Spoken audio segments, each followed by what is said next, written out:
Olá.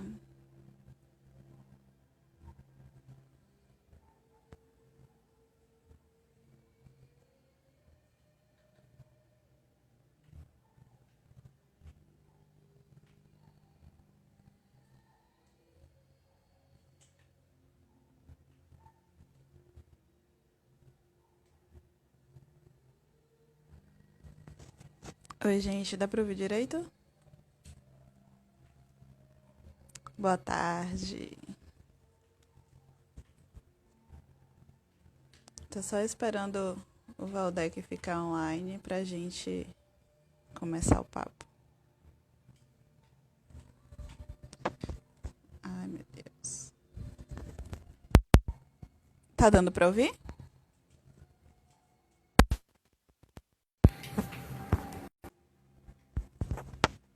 Agora tá ok?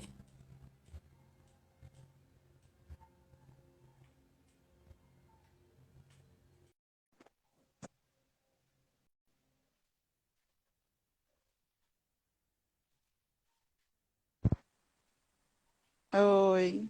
Opa, boa, Boa. Dá pra me ouvir? dá, Ah, tava mudo pra Najara, acho que era aqui mesmo. vamos lá. É, vamos lá, vamos lá. Diga aí, Valdec. Eu acho que o Valdec não precisa de apresentação pra muita gente, né? Mas É sempre bom, né? sempre Ó, bom se apresentar. eu sou Valdete Almeida de Jesus, do blog e do site Galinha Pulando. Sou natural de Jequié, Bahia, e moro em Salvador desde 1994. Em Jequié, eu nasci, né, em favela, o mais velho de 8 filhos, de uma mãe paralítica e pai e mãe analfabetos. Eu acabei ensinando a ela a escrever, a ler e a escrever, mas antes disso ela me ensinou o gosto pela literatura, através de contos, através de histórias para dormir, histórias que ela inventava, histórias que cada dia ela criava um pedaço e aumentava, e a gente dizia, não, mas ontem não foi assim. E aí, enfim, eram várias histórias infantis que dessas tradicionais e histórias de bruxa, histórias de figuras do folclore brasileiro, como Mula Sem Cabeça, Curupira, Caipora, e muitas histórias de cordel que ela ouvia, que ela nasceu em Amargosa, no Recôncavo Baiano, Sim. meu pai de Santo Antônio de Jesus também é do Recôncavo, e lá ela sempre morou em roça, e nas vezes que ela ia para a feira da cidade, ela ouvia essas histórias, esses cordéis na feira. Eu fiz essa dedução depois de adulto, porque minha escrita, meus textos de poesia, tinha e ainda tem um ritmo muito parecido com o cordel, né? A cadência do cordel. E, e aí isso me fez me lembrar das histórias que ela contava, né? De algumas histórias fantásticas que eu já ouvi, alguns cordéis contando essas histórias. Essas não, algumas parecidas com as que ela contava. Ah, legal. É. E Então, mais ou você. menos. Oi? Não, e pelo que você conta, a oralidade das histórias que sua mãe contava influenciaram bastante no jeito como você escreve hoje em dia, né? É. Eu tenho um amigo que é o Jorge Carrano, hoje ele está em Portugal. Ele fez parte comigo do grupo Fala Escritor, que é um coletivo que foi fundado em agosto de 2009 por Leandro de Assis, com mais 7 ou 8 pessoas na coordenação. E passou até 2017, todo mês tinha apresentação numa livraria. E depois passou a ter também bibliotecas, em praças públicas, em escolas. E Carrano sempre fala desse ritmo, né? Sempre me apontava dizia que meu texto era um texto de fácil leitura. Porque o meu vocabulário também não é lá essas coisas, né? Eu não tenho um Oh, vocabulário Deus. vasto. Então, Meu. meus textos não têm muita metáfora, figura de linguagem, não sei o quê. Eu não sou uma pessoa que escreve para crítico de literatura, né? Uhum. Claro que tem pessoas que fazem críticas boas e ruins sobre o meu trabalho, mas eu não sento para trabalhar para um crítico.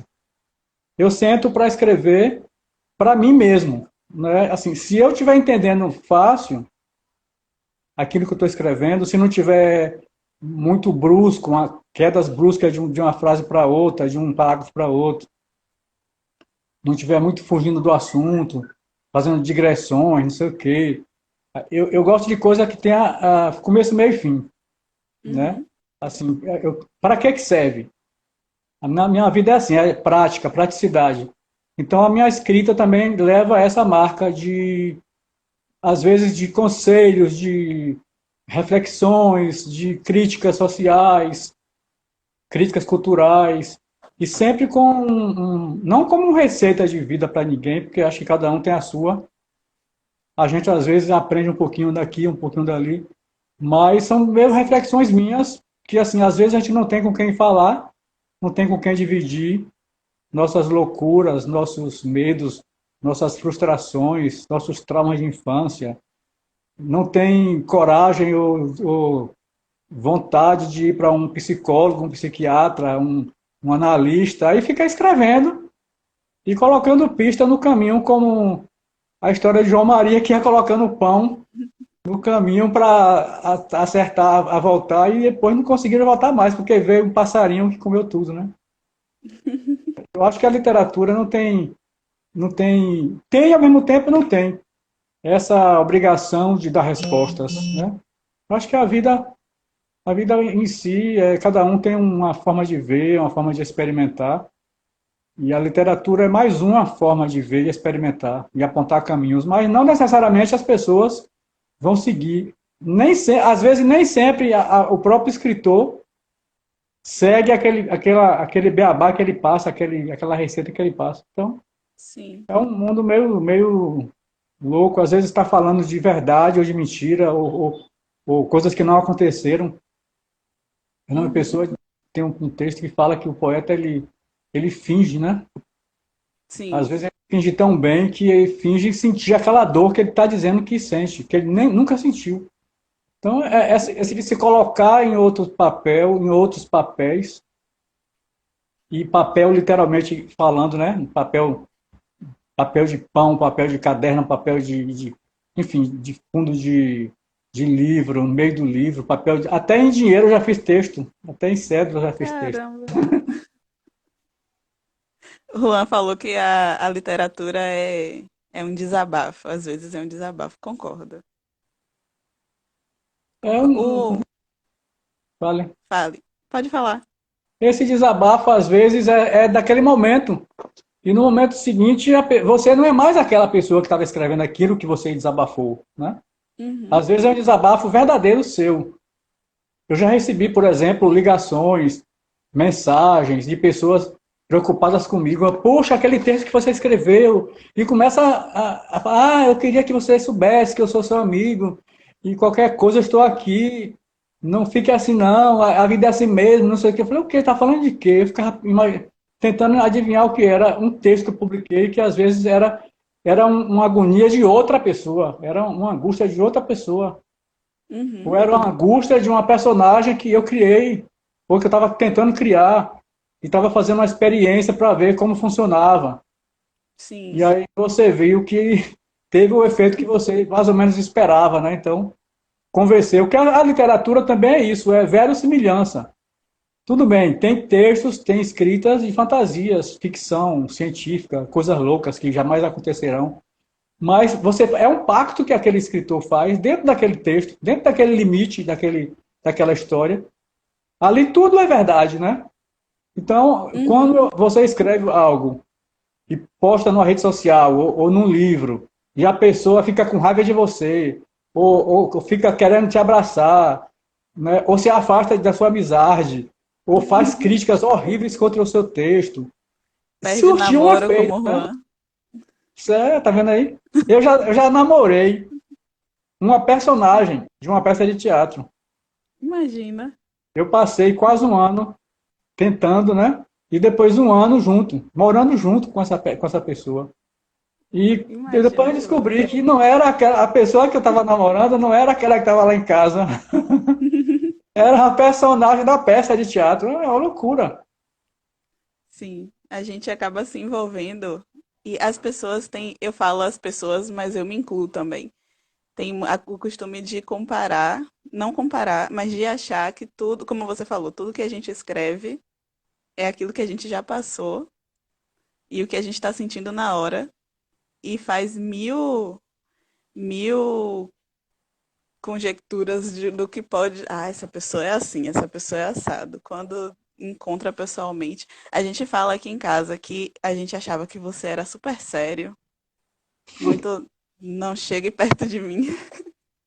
E aí, quando você vai conhecendo o Valdec, é uma pessoa maravilhosa, divertida, mas nos seus Camaleão, textos né? lá sempre Somos tem. camaleões. Às vezes a gente cria uma personagem, uma personalidade para se proteger às vezes também, né? Aham. Não de se aproximar, de não se proteger não da presença das pessoas. Mas às vezes você tem uma vida tão louca, ou tão calma, ou tão mais ou menos, que você vai. Ana Jara, você é um amorzão, você e Liz. Gente, eu não estou conseguindo ler os negócios, não, viu? Eu estou olhando para cima, para aqui, para a câmera, para parecer que eu estou olhando para vocês aí. Juan A gente falou às que vezes dançar com cria. você foi tudo de bom. Massa. Às vezes a gente cria essa personagem. E às vezes a gente cria várias personagens, na verdade. A cada lugar que você vai, você é uma pessoa diferente. Até dentro da sua própria casa. A porta está fechada, a janela está fechada, você está sozinho ou sozinha. Você é uma figura, né? Que você Uhum. criou. Nem sempre a gente tem essa consciência dessa figura que a gente tem, que a gente passa, que a gente representa. Aí você Sim. vai no banheiro, fecha a porta, não tem ninguém em casa, lá dentro do banheiro você já é uma outra pessoa, Uhum. né? Você, com a janela aberta, você já não é mais aquela pessoa de 10 minutos atrás. Você saiu na rua, você já cria outra personagem. Bom dia, não sei quem. Olá, fulano. Ou então não dá bom dia. Ou então atravessa a rua porque não quer ver aquela pessoa, não gosta dela. Sim. Enfim, a cada momento a gente vai criando uma figura, uma personagem, e às vezes isso é consciente, às vezes não é consciente, e a gente repete esses padrões, essas personagens nos lugares que a gente vai. Por exemplo, você lá no sarau, no Museu Rodin, na Graça, você tem uma postura, né? Vamos botar assim. Uhum. Aí você vai no sarau, na Praça da Sé, você se coloca de outro jeito. Porque, inclusive, ali, na Praça da Sé, você está sujeito ao sol, à chuva, ao barulho. A Uhum. depender de como pintam aquela praça para você, você já fica com medo ou mais à vontade. Você fica de costas ou de frente, você fica olhando ou não, observando ao seu redor. Então, a circunstância, o lugar, também vai te modificando. Você está num país que você não domina a língua, você já fica mais reservado, a depender de como você é também, né? Que eu tenho colegas que Sim. chegam em países onde não fala a língua, não fala nada e se enturma. Eu, apesar de estar, por exemplo, aprendendo um pouquinho, chego em determinados lugares que eu entendo o que eles estão falando e fico reservado do mesmo jeito que eu fico aqui. Uhum. E E isso também vai para a literatura. Essa marca sua, de como você, como pessoa, também às vezes, eu acho que vai sempre, né, para o que você escreve. sim. É, a Najara perguntou quais são suas inspirações para você, pediu para você falar um pouquinho sobre suas inspirações. Pessoas, autores, leituras, Diga temas. aí. Diga Ó, aí, a Najara. eu quando comecei a escrever poemas, quer dizer, escrever, não sabia o que era aquilo, né? Foi muito inspirado em três livretos, uma coleção de três livretos pequenos, do tamanho de cordel, mais grosso, da grossura de um livro normal de 100 páginas, 3 livretinhos, uma coleção, que eu comprei no colégio estadual onde eu estudava, em Jequié. Eu morei em Jequié desde que eu nasci, fui para uma fazenda aos 6 anos de idade, porque meu pai teve um problema de saúde, e foi morar em São Paulo, e ele tinha outros irmãos, outros filhos lá, e não sei o quê. A gente ficou em Jequié sem ter uma renda, né? Durante um tempo eles mandaram um apoio, depois não puderam mais, e a gente passou a pedir esmola na rua, né? E aí a gente foi levado para uma fazenda para não morrer de fome, e a gente ficou lá uns 10 anos. Uhum. Lá eu terminei o primário e voltei para Jequié, porque lá não tinha a quinta série na época.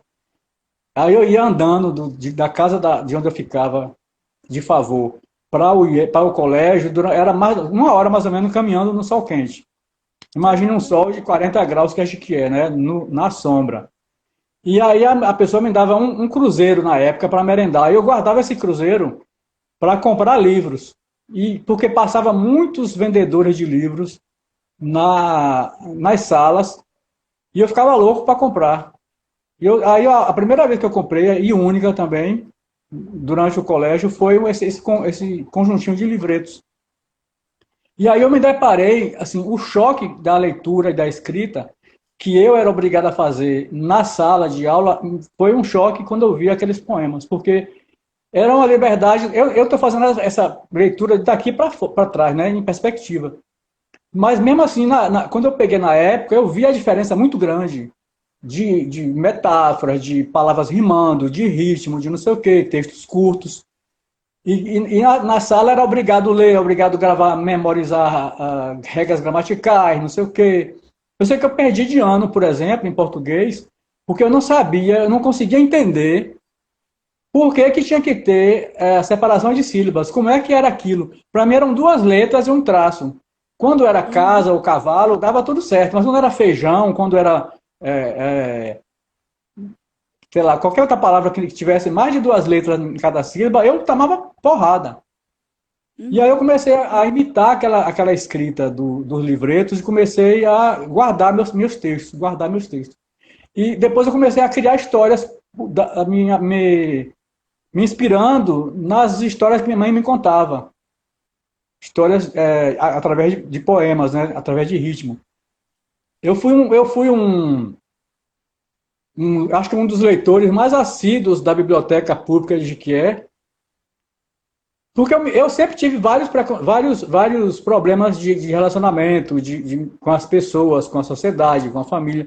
Eu andava trancado no quarto o tempo inteiro, lendo e escrevendo, para um refúgio, né? E aí a minha diversão, eu não sabia jogar bola, a única vez que fui jogar bola eu quase quebro minha perna. Eu nunca tive paciência para aprender bicicleta na bicicleta dos outros, então eu só aprendi aos 20 anos quando eu pude comprar a minha. Então eu sempre fui muito recluso, muito afastado da convivência social. A gente não tinha dinheiro para pagar aluguel, então os pessoal botavam a gente para fora da casa. E aí a gente não tinha laços de infância com ninguém. A gente não era chamado para aniversário, para não sei o quê, nada disso. Sempre Uhum. nós éramos os piores da rua. Né? Os pobres, os lenhados, os piores nomes que você imaginava, botavam na gente. Então, eu acho que tudo isso foi fazendo com que eu, com a minha personalidade reclusa, ficasse mais recluso. Meus irmãos não, eles saíam para a rua, brincavam, e aprendiam bicicleta na bicicleta dos outros, enfim. E eu ia para a biblioteca. Tanto que eu lia tanto na biblioteca que, às vezes, eu pegava um livro, fazia assim, 3, 4 livros para levar. Quando eu ia olhar, já tinha meu nome lá na ficha de leitura. Eu já tinha lido aquele livro. Era tanto que eu lia que eu não dava conta. E aí, muita coisa infantil, psicologia, de comportamento, tudo que eu via, eu queria ler, tudo, né? História, geografia, política. Eu lia jornal todos os dias, sempre jornal de 3 dias atrás, porque na biblioteca só tinha um exemplar de cada jornal de circulação, Uhum. né? Então, geralmente o jornal à tarde, por exemplo, só chegava um dia depois.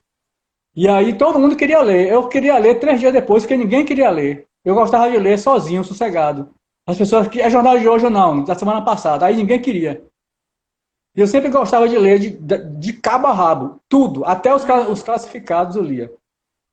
uma compulsão mesmo, né? E aí Drummond, Manuel Bandeira, é, Augusto dos Anjos, os Lusíadas de Camões. Então, essas literaturas mais tradicionais, porque era isso que existia. Era isso que estava disponível na biblioteca. Não tinha nenhuma literatura LGBT, como você, parabéns pela passado na antologia. Não tinha Obrigada. literatura de mulheres negras, de jovens de periferia, não tinha nada disso. Era só coisas de pedestal, né, de escritores já falecidos ou vivos, mas que ninguém nunca conhecia, nunca encontrava, só ouvia falar. Não tinha Uhum. facilidade de internet para você ficar pesquisando, era enciclopédia. Então, não dava para você pegar uma enciclopédia de literatura lá para casa, porque tinha que passar um ano inteiro lendo aquilo ali. E a É enciclopédia, verdade. a biblioteca não emprestava um volume nem dois, tinha que ser a coleção inteira. Muitas vezes a biblioteca tinha apenas poucos exemplares de determinados autores ou de determinados temas, então eles não emprestavam, você tinha que ler ali. Às vezes você ia continuar a ler o livro que parou ontem de ler, aí já tinha alguém lendo, leitura dentro da própria sala da biblioteca. E no começo minha escrita de poemas, ou faz de conta que era poemas, era muito, eu tentava muito entrar nas regras, porque eu fui ler o que era poesia, né? Fui ler como é que fazia escrita de poesia, a quadra, não sei o que, soneto, não sei o que mais lá. Eu fui olhar como era, fui olhar as receitas, né? E, e eu tentava, e também eu lia discussões. Eu fui muito precoce, né? Eu não andava, não corria, não brincava, não ia para a rua. Então eu ficava lendo, igual um louco o tempo todo. Aí ficava tentando acompanhar aquelas regras da escrita de literatura, de poemas, e muitas vezes eu achava aquilo ali uma coisa chatíssima. E também eu lia discussões sobre isso, sobre esse engessamento da escrita, né? Você ter Uhum. duas quadras, dois tercetos, aí começar A, B, B, C, A, B, B, B, aquelas regras todas de rimar primeiro com o terceiro, o terceiro com não sei o que mais lá. E aí quando eu comecei a ler Augusto dos Anjos, tanto no tema, na forma como ele o assunto, né, como ele escrevia, e a forma de escrita, eu comecei a falar, eu não quero saber de regra gramatical, não. E isso ficou tão marcado na minha cabeça que eu participei de várias oficinas de escrita criativa que a Fundação Cultural do Estado realiza desde 2012. Teve um ano que eu até recusava me inscrever, porque eu sabia, eu sempre estava no site olhando, então eu via os prazos abrindo. Então eu sabia que se eu me candidatasse, eu ia ter uma chance de ser selecionado. E como era na época, eu era presidente do colegiado de literatura, eu ficava com medo das pessoas acharem que eu tinha sido selecionado por conta disso. Porque sempre Uhum. tem, né? Ah, fulano está sempre em tudo que é lugar. Ah, ele não. Sim. Enfim. Aí, em muitas oficinas eu deixava de me inscrever para isso, para não ter o risco de passar e as pessoas. Eu sempre tive uma preocupação idiota do que as pessoas pensam sobre mim, né? Uhum. E aí, uma preocupação exagerada.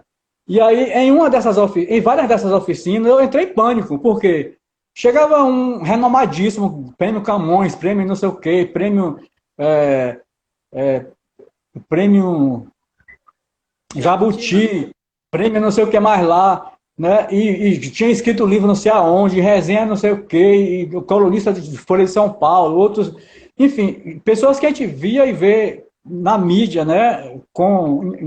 Nos grandes eventos você vê falar, fulano está lá, vendeu não sei quantos mil livros, ganhou um prêmio, não sei o quê. E chegava, olhava para o seu texto e dizia assim, seu texto, não, as pessoas não diziam isso, né? Mas você começava a sentir que o seu texto não era nada. Aí eu dava vontade de chegar em casa, tocar fogo em tudo que eu tinha escrito. Aí Uhum. chegava um outro, renomadíssimo também, e da forma como ele ou ela tratava as suas produções coletivas, porque era um grupo de 20 pessoas, 30 pessoas, eu chegava em casa assim, eu estou pelo caminho certo, eu vou escrever assim, vou não sei o quê. E teve por exemplo, teve uma oficina dessa, que tinha os renomados da Bahia. Estavam todo mundo lá como aluno dessa pessoa. Né? E aí a gente vê assim, também a questão da referência. A minha referência com os daqui e eles se referenciando em outros fora daqui. E nessa oficina especificamente, eu me senti, falei, caramba, eu devo estar mais ou menos no mesmo nível desse povo que está aí. Assim, a gente sempre está se comparando, né? Aham. Infelizmente, sim. É. E aí teve uma produção de texto entrando nas regras, aquelas regrinhas todinha quadradinha da escrita, né? Sim. O metro, o metrômetro, né? Você tem que ir marcando aonde a sílaba vai, aonde a sílaba volta, quanta sílaba tem naquele verso, não sei o que, blá, blá.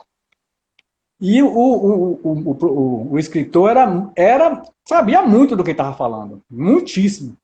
Ele citava textos de 10, 15, 20, 30, 100 anos atrás, 50 anos atrás, e escola não sei de onde, escola não sei de onde. E aí ele fez uma proposta da gente fazer um texto se encaixando naquelas regras. Que era uma regra básica, para o que ele estava ensinando ali, era uma das regras mais básicas. Mas era um desafio muito grande, porque cada um de nós tem um jeito de tratar a palavra, né? O Sim. compasso que você dá, o ritmo que você dá, a sua escrita, às vezes não se encaixa em nada. E era para todo mundo fazer um texto se encaixando numa regra X. Eu fui um dos que falei, eu vou ter que escrever. Eu me coloquei como desafio, me desafiei a escrever um texto e escrevi. E aí saiu um negócio meio de cordel, assim, não, não, não, não, não, não, não. Do cordel mais simples, né? O ritmo, tá, tá, Uhum. tá, tá. Quando foi colocado no telão para leitura, aí professor, ele, escritor, foi lendo, tá, tá, tá. Aí, antes de terminar, um desses daqui, que eram os alunos que estavam ali aprendendo, que é inclusive uma pessoa muito reconhecida aqui, falou assim para ele, né? Olha, aquele verso da linha tal não está entrando no metro, né? Que é aquela medida dali que tinha sido estipulada. Todos os versos estavam encaixando, mas tinha um faltando sílabas. Aí o professor, o escritor, falou assim: não, não está faltando, não. Quando um verso não cabe, entre aspas, naquela métrica que você definiu para fazer o seu texto, simplesmente você alonga a fala ou encurta a fala. É na música. Na música também é assim. Tem frases imensas que o cantor encaixa naquele movimento que ele tinha definido para a música dele. E aí ele citou, inclusive, falou assim, aí em outro momento ele estava pegando o texto de Drummond, ele pegou o texto de vários escritores famosíssimos, né?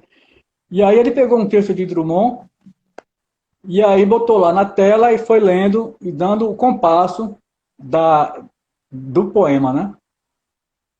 E aí ele falou assim, nesse poema Drummond quase conseguiu encaixar no metro tal. Aí eu fiquei feliz da vida, caramba, se Drummond Maravilha. quase conseguiu, por que eu vou ficar enlouquecido para encaixar o meu verso num... Ah, caramba. E Aham. aí eu caí no verso livre, eu sempre tive, minha escrita foi sempre livre, né? Livre dessas amarras. Sim. E eu tenho lido muito poemas, muita leitura de textos de pessoas vivas e com quem eu posso debater, conversar, perguntar, concordando Acho ou não. importante. Né? Minhas inspirações hoje são os poetas que eu conheço, de carne e osso, né? A Najara Tavares é uma delas, tem uns textos maravilhosos, tem uma suavidade na fala. Os textos dela são assim, de uma não é simplicidade, eu não sei que nome dá, né? Não precisa dar nome nenhum. Mas os textos dela vão te puxando assim, devagarzinho, devagarzinho, devagarzinho, devagarzinho, que ela não tem aquela coisa na hora do recital dela, é uma fala mansa, tranquila, né? Uhum. Os textos É dela gostosa. têm essa característica. É muito Gosto bom dos de textos de ouvir. Rousseau, Gosto dos textos de Nil Soul, que é um texto que dá cacetada, que mostra na sua cara, que aponta o dedo. Gosto da Fabiana Lima, do Hilton Júnior, Sandro Sussuarana, Raul Cerqueira, Giovanni Sobrevivente. Só para falar alguns, eu tenho assim uma lista de nomes, se eu fosse ficar falando aqui, Ia é, passar a live e, toda. e esquecer o nome de vários, porque o Geilson dos Reis, é o Marcos Paulo, do Sarau do Jaca, né? E a cada hora a gente encontra o Franca Maim, lá do Crias da Mata Escura. Jovina Souza, meu Deus do céu, o que é aquilo? Jovina Hum, Cidinha da Silva. Cidinha sim. tem uma fala mansa que vai te enrolando né? Te- Mas vai, ó. te- e quando Vai na você olha ferida. assim, onde é que ela quer chegar? E ela vai te puxando com tua curiosidade, e daqui a pouco você não consegue mais sair dali. A Lívia Verdade. Natália, né? Gente, a Ana Fátima, o Davi Nunes, Hamilton Borges, O o Anderson Chon. Anderson Chon, Douglas de Almeida, você mesmo aí. O Walter Valeu. César, é a Ametista Nunes, é o Cacau Novaes, é a Rita Pinheiro. É muita gente. É gente pra caramba. A E Najara tinha perguntado. Termine de falar e tem não, já duas terminei, perguntas. terminei. Não, o Juan tinha perguntado se você ainda se cobra daquele jeito como você se cobrava antes. E a Najara perguntou se você recomenda que as pessoas que escrevem conheçam aquelas regras de métrica e tudo mais. Olha, essa é uma decisão de cada pessoa, né? Eu acho que, para mim, pessoalmente, me serviu de baliza. E eu já me desafiei a fazer textos escritos naqueles formatos. É o que você se propõe, né? Ia depender do projeto que você tenha, ou você pode ter vários projetos, de escrever alguns textos dentro daquelas regras e de escrever outros fora da regra, inclusive fazendo espelhos, né? O mesmo poema, o mesmo tema, já é uma sugestão de um livro, né? De uma obra crítica, inclusive, de você se propor a fazer o mesmo poema, nunca vai ser o mesmo poema, né? Porque uma leitura já é outro poema, mas de fazer talvez o mesmo texto, com o mesmo tema, um se encaixando na regra e outro não. Hoje eu não escrevo mais, porque a minha pressa de escrita, eu sou muito ansioso. E eu não consigo ficar meses esperando, procurando uma palavra para encaixar naquela rima, naquele verso, para caber naquele espaço ali. Né? E eu sou também um pouco meio relapso com isso. Eu deixo para segundo plano a forma. Né? Eu sou muito do impacto que tenha. Uhum. Eu tinha, por exemplo, uma época que eu escrevia textos quilométricos, meus poemas não acabavam mais.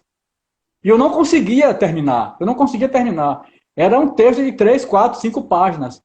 Eu fui ficando com a inveja de quem fazia síntese, resumos, que eu nunca consegui, e fui tentando fazer textos mais curtos. Eu acho que são tentativas, são maneiras diferentes de você produzir. Né? Tem poemas que 2, 3 palavras basta. Então, por mais que você queira esticar ele não vai querer, ele não vai aceitar. Eu acho Uhum. válido que a gente conheça as regras, conheça as várias escolas, né? Eu tenho uma admiração muito grande por quem sabe qual escola literária começou em tal ano, terminou em tal ano, cita todos aqueles escritores da época, cita os híbridos, né, que fizeram um pouco de cada escola, ou que ele estava à frente daquele tempo, ou que ele voltava não sei quantos anos para escrever coisas de um formato que já não se escrevia mais. Eu tenho admiração por quem conhece os críticos da época e fala, fulano concordava com não sei o quê, defendia que essa escola literária era assim, mas tinha um outro que dizia que não era. Eu adoro Uhum. esse tipo de debate, mas a pessoa debatendo lá, as pessoas debatendo lá e eu assistindo. Eu Uhum. não não tive essa oportunidade de leitura e de aprofundamento da literatura, de conhecer. né, as escolas literárias, os períodos clássicos, neoclássico, romântico, não sei o quê. Não tive. Não gosto muito de classificações, de dizer que esse é um poema, esse é um conto, essa é uma crônica. Às vezes eu escrevo coisas mistas, né? Eu tenho essa rebeldia. Eu participei de um curso de literatura na Academia de Letras da Bahia, que tem sempre cursos abertos ao público, e eu participei de um curso Castro Alves de literatura, e participei também de várias palestras, de apresentações de escritores e de pesquisadores, de críticos, de professores, de alunos de literatura, em cima de um tema, em cima de um escritor, por exemplo, Jorge Amado. E em uma semana de apresentações, você via de tudo, pessoas abordando o racismo na obra de Jorge Amado, pessoas abordando a desvalorização da mulher na obra de Jorge Amado, pessoas abordando a baianidade inventada ou reforçada ou estereotipada por Jorge Amado, né? Enfim, que Bahia é aquela que Jorge Amado inventou? Enfim, que Jorge Amado não escreve, que Jorge Amado não é escritor, que Jorge Amado não conhecia regras de literatura, não, teoria literária. Enfim, que Jorge Amado era só um panfleto, que era só uma pessoa do Partido Comunista do Brasil escrevendo as ideias dele em cima de supostamente ser uma literatura. Cada um vinha com a visão, cada um vinha com a crítica, muito bem fundamentada, trazendo teóricos, trazendo comparações com literatura de outros países, e por aí vai. Outros trazendo o Jorge Amado internacional, de 40, 50, 60 países traduzidos, que traduziu a literatura dele. A literatura de Jorge Amado como propaganda da agricultura, do cacau, não sei o que, da Bahia. Cada um com uma visão, e todas elas muito pertinentes, muito baseadas em teorias e em práticas, né? E debates, inclusive, entre alguns desses apresentadores, né? Debatedores, sei lá o que, pesquisadores. Uns dizendo que Jorge Amado era assim, que era assado, e eu ficava olhando aquilo ali. Será que Jorge Amado, quando escrevia, ficava pensando que ele ia ser um propagandista do Partido Comunista, que ele ia ser um defensor dos, entre aspas, fracos e oprimidos, que ele ia estereotipar a juventude, ou a mulher, ou o homem, ou que ele ia, entre aspas, dar uma conformação às lutas de classe, ao invés de ele dar uma solução, ele ia estar só passando um pano. Será que ele pensava nessas teorias todas? Quem vem depois para fazer a leitura pode, a depender da distância, a depender do comprometimento que essa pessoa tenha com as suas próprias convicções, com as escolas que ela teve contato, né?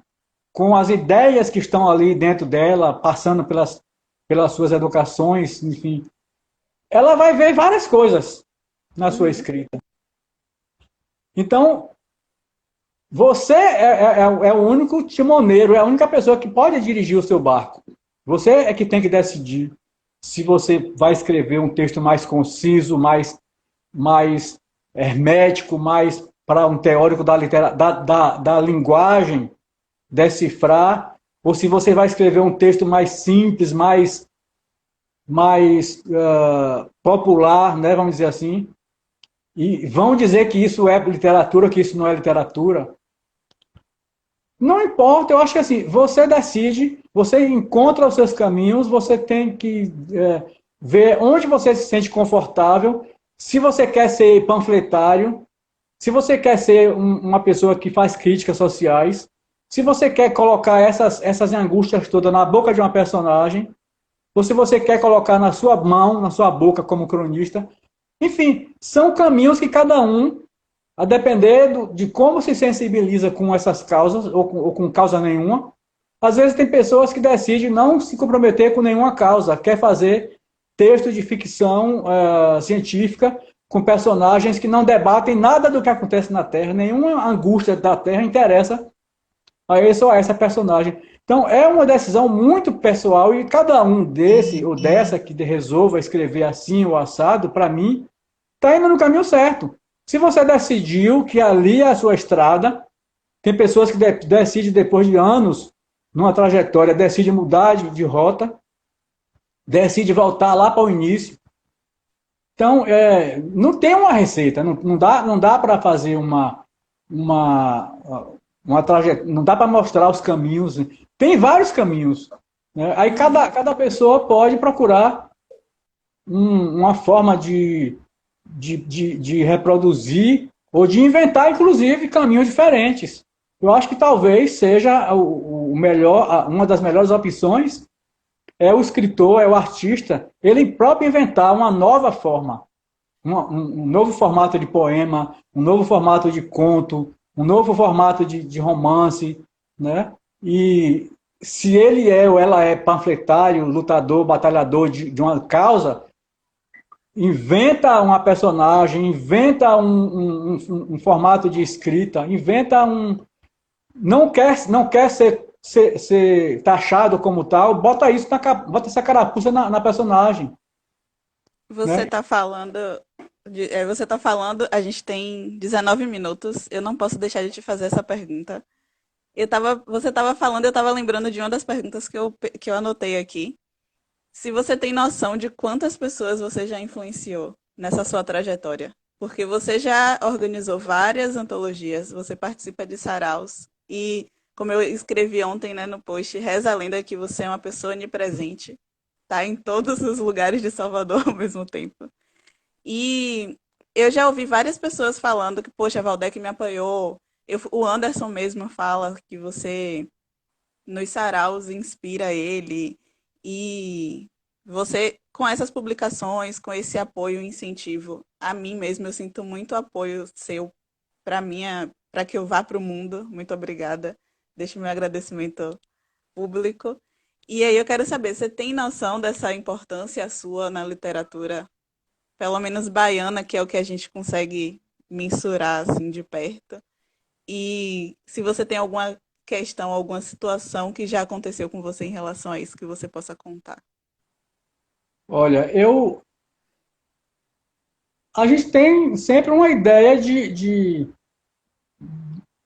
ter influenciado aqui e acolá, mas nunca, não dá para nem para muito, nem para pouco. Eu acho que a gente tem uma presença, tá? Passa por aí, tá por aí, está sendo visto, está sendo criticado para o bem e para o mal. Eu acho que sempre a pessoa que está ali perto de você, seja fisicamente ou através de uma rede social, de um e-mail, para mim, é isso que importa.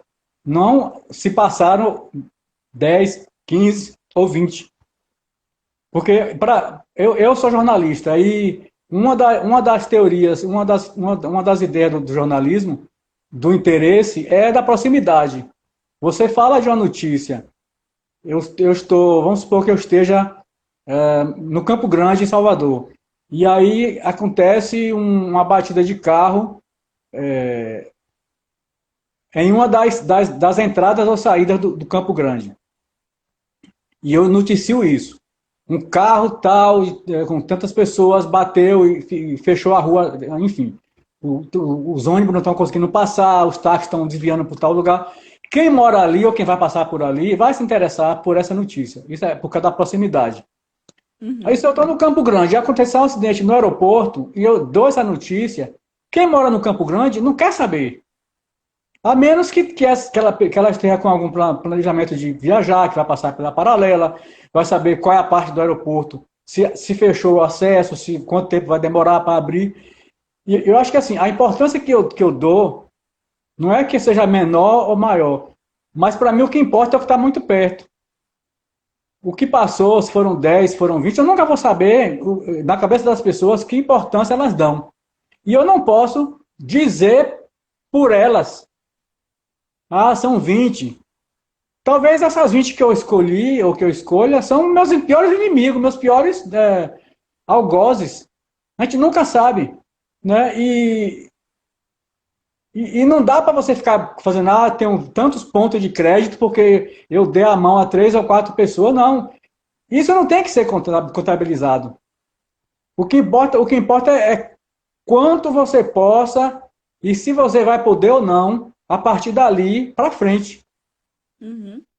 né? Às vezes você dá uma dica ou uma sugestão ou faz uma crítica para uma construção ou para destruir, porque nem sempre você sabe como essa crítica chega na pessoa. Às vezes você faz uma leitura de um texto, você se sente empolgado com essa leitura e faz uma recomendação ou uma observação, a pessoa às vezes toma aquilo como ofensa.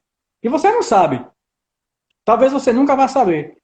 Uhum. Aconteceram 2 fatos, assim, já aconteceram várias coisas, tanto boas quanto ruins.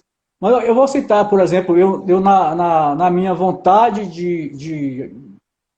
Às vezes a gente acha que sabe, né? Às vezes a gente acha que a pessoa está querendo. E aí teve uma pessoa que me recomendou, mandou um e-mail para mim perguntando se eu podia dar uma dica para uma pessoa, se eu podia, sei lá. Aí eu falei, tudo bem. Ia ter um evento, no evento no qual eu era organizador, um dos organizadores, e eu estava numa correria tão grande que eu pedi para a pessoa ir para esse evento, porque ela ia acabar conhecendo o ambiente, conhecendo outros escritores, outras visões de mundo. Se ela quisesse voltar, se ela quisesse falar, se ela quisesse propor, sempre foi aberto o espaço. E eu aproveitava, conversava com ela, via o que era, se fosse o caso de marcar um outro encontro ou não, e já resolvia ali mesmo. Aí eu cheguei mais cedo, a pessoa já estava lá, a pessoa estava com um livro infantil e me pediu para dar uma olhada. Era um livro muito curto, assim, não que tenha que ser curto ou longo, mas era um livro pequeno que dava para dar uma olhada assim, em 10 minutos, 15 minutos. A primeira coisa que eu olhei foi a fonte do livro. As letras eram de um formato que eu não conseguia decifrar direito. Eu tinha que parar muito tempo para olhar, para entender que letra era aquela. Porque eu não estava acostumado com aquele tipo de letra. Não é um tipo de letra que você vê comumente nos livros, muito menos em livros infantis. Tem um certo, entre aspas, padrão. Vamos voltar de novo àquela coisa da receita, né? Tem que fazer poema com a regrinha, não sei, ou sem regrinha. É você que escolhe. Ela escolheu botar aquela letra naquele livro. E aí eu me incomodei com eu não conseguia entender o que estava escrito. E os desenhos, as imagens, as ilustrações, na minha visão, eram rascunhos.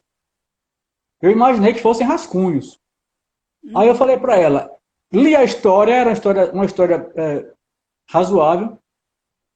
E aí não é não é depreciando nem colocando lá em cima, foi só uma visão muito rápida da minha leitura naquele momento.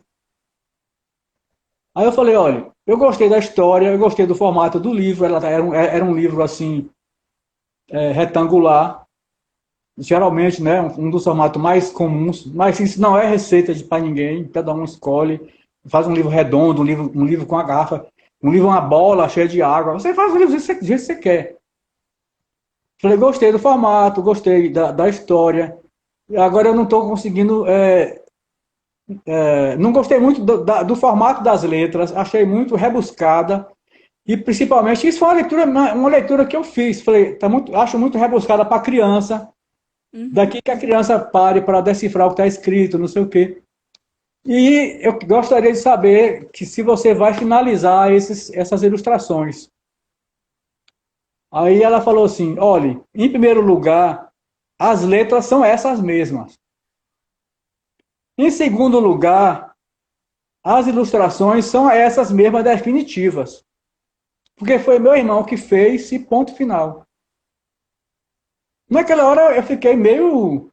Se ela tinha me chamado para perguntar o quê? Né? Não tinha muito o que perguntar. Se ela já estava decidida que ia ser assim, não tinha que perguntar a Sim. ninguém. Aí eu chamei, tinha por sorte, tinha um colega meu, escritor, formado também em jornalismo, e ele, o TCC dele tinha sido sobre literatura infantil Uhum. no suporte rádio. Então ele tinha uma fonte de informação muito mais adequada para dialogar com aquele livro do que eu. Aí eu chamei ele e falei, fulano, por favor, você pode dar uma olhadinha nesse livro aqui?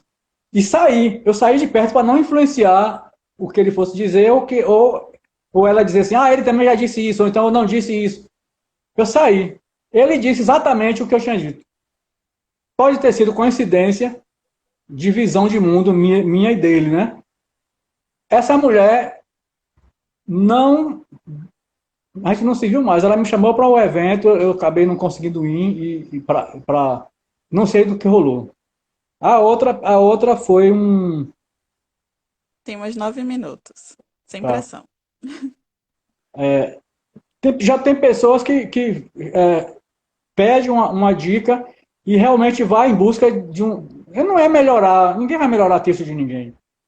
É buscar novas perspectivas, novas abordagens, ver se continua como está, por que, que você mudou de personagem no meio da história, por que, que era o narrador onipresente e mudou para o narrador, né, distante, enfim. Algumas coisas que você, às vezes, como leitor, observa. Teve, por exemplo, um livro de um amigo meu que eu fui fazer uma leitura que ele adorou a forma como eu percebi. Ele não tinha percebido. Ele estava tão apaixonado pela coisa que ele fez que ele tinha feito umas abordagens que ele era contra o que ele estava dizendo na história. Enfim, tem várias histórias assim que a gente poderia citar, mas eu não acho que ninguém é espelho de ninguém, não. A gente vai, talvez, pegando um pouquinho daqui de um pouquinho daqui do outro. Eu não gosto da forma que você recita. Eu não gosto da forma que você lê. Eu não gosto da forma que você escreve. Gente, são milhões de observações, são Uhum. milhões de olhares. Por falar em recitar, você tem algum texto para recitar? E eu quero mandar um beijo para Vânia Mello, Vânia que Mello, ontem beijão. Depois eu vou olhar esses comentários todos aí. Vai ficar vai no story, ficar, não vai? fica. Ah, tem um poema aqui que eu fiz. Eu estava hospedado num teatro. Eu fui para a Colômbia no final do ano passado. Eu acho que foi. Foi. Não, não sei qual foi. Foi o ano passado. E aí eu fiquei no teatro e fiquei dormindo lá. Aí eu fiz esse texto. Meu quarto é um teatro. Literalmente, durmo em uma sala de teatro, onde tiro minhas máscaras, fico despido de meus pudores, imagino meus muitos amores, transgrido convenções e leis, jogo às favas recomendações, grito, peido, choro, fico bêbado. No meu quarto, sala de teatro, desato, ato após ato, de fato. Ali, por trás da coxia, viro outro, outra. Não sou ninguém, sou ator. Atuo minha própria existência inventada. Desinvento tradições, crio ancestrais, rasgo o manto da virgindade. Viro homem, mulher, o que eu quiser. No teatro do meu quarto, mando eu. Mandam os personagens de mim, todos e todas que não existem, e os de verdade também. No meu quarto teatro, tem espetáculo todos os dias. Há sempre algo em cartaz. Minha vida, a vida alheia, o infinito. Ali, onde me escondo e me revelo, me perco inteiro, me despedaço e também renasço a cada ato. Muito massa. É um pouco dessas personagens que eu tinha dito no começo, né? Que a gente é cada hora um. cada hora uma. E nem sempre a gente sabe o que Camaleão. é. Deixa eu falar antes que o tempo acabe. Flor de Lis está pedindo beijo, perguntando Be- quem é a pessoa que tá com o titio Valdec. Lorena Beijo, Flor. beijo, Flor de Lis, ó. Bem perto, ó. Flor de Lis, beijão. Beijo, Flor. Um dia ela me reconhece. Fabiola Cunha também, maravilhosa. Fabi, beijo. Beijo, beijo, Fabi. Gente, é muita gente legal que tá online. Depois você lê os comentários. Aí parece que travou lá. Beijo, Calabá. Tô olhando pro Calabá agora, inclusive. Aconteceu, eu sei que tinha acabado. Não travou. A biblioteca do Calabá mandou beijo, Calabá. Vou mandar pela janela. Beijo, Calabá. Calabá, Rodrigo Pita, a galera toda aí. Rosana. Nós temos 4 minutos. Fique à vontade para falar. Eu tô com um dos livros de Valdec aqui. Garoto de Programa. É. Fica. Não tem crianças assistindo, eu acho. Ah, além de Flor de Lis. Esse Esqueci de Flor livro de é Lis. uma história. Esse é a segunda. Essa é uma, é uma trilogia que não tem o terceiro ainda. Teve o primeiro. Eu não pensei em fazer trilogia, e na verdade não é nem trilogia. São histórias que continuaram, né? E eu acabei fazendo esse segundo livro aí.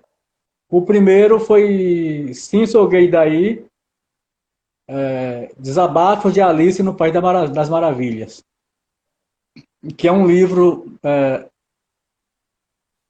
de temática LGBT, é um romance e que conta a trajetória de Alice. Alice, para quem não sabe, é um codinome para um gay, aquele gay mais bobinho, que não tem muita experiência, mas é chamado de Alice, dentre os próprios gays. E esse livro ele conta a trajetória de Alice, e aí eu resolvi fazer esse outro, continuando uma história. Na verdade, não é uma continuação, é um outro livro com o mesmo tema, com as mesmas personagens e algumas personagens novas que apareceram. E vamos dizer que seja um capítulo, né?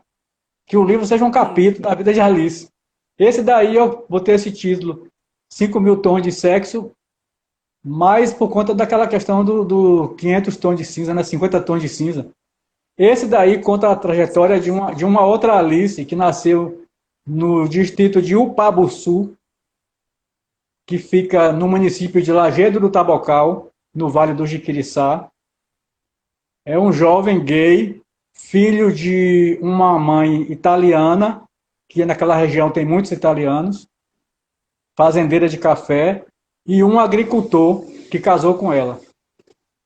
Esse rapaz era assediado pela mãe para se tornar homem, né, entre aspas, homem, e assediado pelo pai. Meu Deus, que confusão eu fiz agora, peraí. Assediado pelo pai, castigando ele porque ele queria, entre aspas, ser mulher, ou era muito afeminado. E aí ele entrou em parafuso, saiu viajando pelo mundo afora. A primeira carona que ele conseguiu foi de um caminhoneiro que cobrou sexo para pagar a carona. E Paulo, deixa. daí por diante a história tá lá no livro. Leiam. Deixa eu mostrar a É. capa de novo. A gente tem menos de 1 minuto, por isso que eu te interrompi, desculpa. Garoto de Programa, 5.000 tons de sexo. E. Agradeço pelo convite e pelas pessoas que estão Ai, aí. obrigada. Muito obrigada por ter participado, Val. Muito obrigada por todo mundo que assistiu. Se você quiser acompanhar os trabalhos de Valdec, ele posta no Galinha Pulando, www.galinhapulando.com. Tem alguns livros gratuitos lá também, né? Tem. A maioria está lá em PDF, pode baixar.